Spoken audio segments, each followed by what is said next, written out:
Hey everybody, it's Mr. Marshall here at Stony Lane. I have a book for you today. This is called the Snatchabook. Who's stealing all the stories? Looking at this cover, you can kind of start thinking about what might happen in this book, can't you? Right? The Snatchabook. Dun dun dun. The Snatchabook.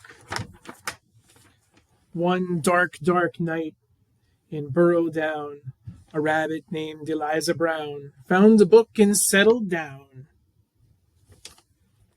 When a Snatchabook flew into town.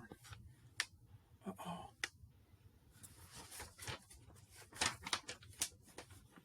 In every house, in every bed, a bedtime book was being read.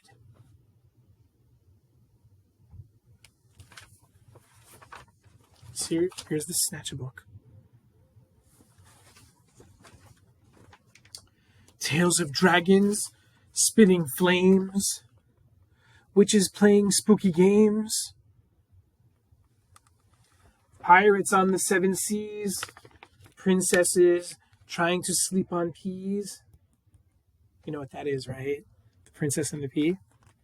And every child in every bed listened hard to each word said.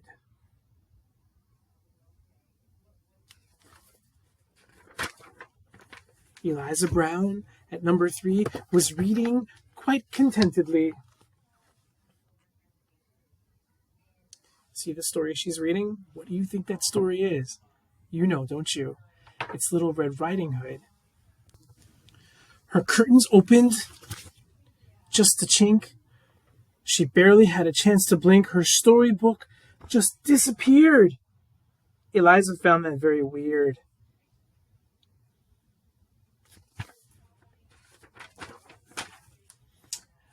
The little owls on Mommy's lap were quite surprised to hear a tap. Against their bedroom window glass, tap, tap. The noise came really fast. Before they'd even looked around, the book was gone without a sound. The wind blew wild across the sky. The smallest squirrel heard a cry. "What's that?" she whispered to her dad. But then, and this was really bad, before they had the chance to look, she'd lost her very favorite book.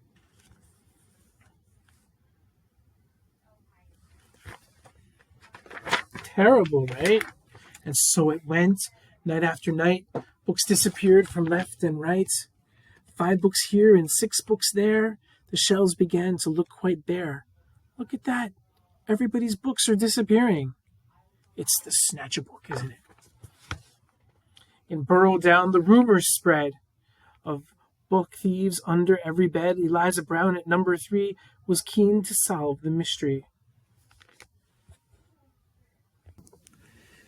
She planned one night to lie in wait and use a pile of books as bait. Long hours passed without a peep. She'd nearly fallen fast asleep when suddenly Eliza heard a flap of wings. A bat, a bird. Eliza saw a shadow loom, enormous, right across her room. What kind of monster could it be? Eliza thought, "You don't scare me!" And yet her heart was beating fast. She'd have to face the thief at last. Poor Eliza, right? Look at this picture. Look at this picture. She threw the window open wide and shouted to the thing outside, "Stop stealing our books right now! Just give them back. I don't care how." She's determined, isn't she? "I'm sorry," came a little voice. "I really am. I had no choice." Eliza looked down in surprise. She couldn't quite believe her eyes. "So who are you? What's your name?" The creature hung its head in shame. He mumbled with a mournful look, "I'm just a little Snatchabook."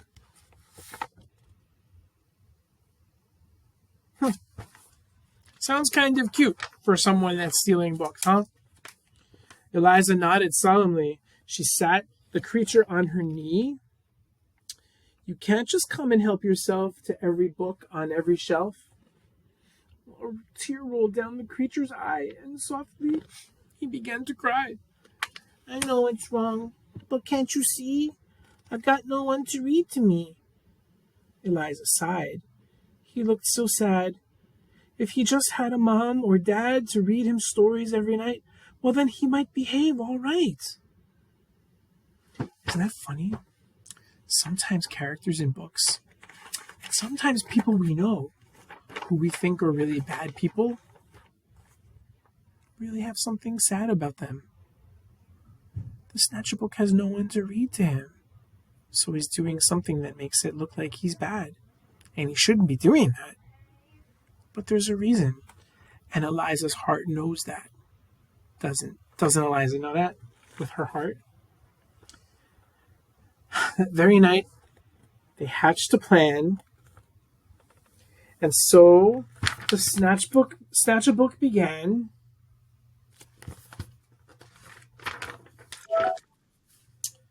to give back all the books he'd picked.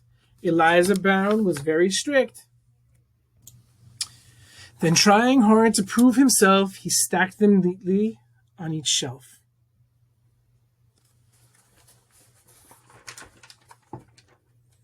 And when he'd made his full amends, that means when he realized that he made a mistake and he fixed it. Then when he made his full amends, Eliza called on all her friends and told them how he'd worked all night to turn a wrong into a right.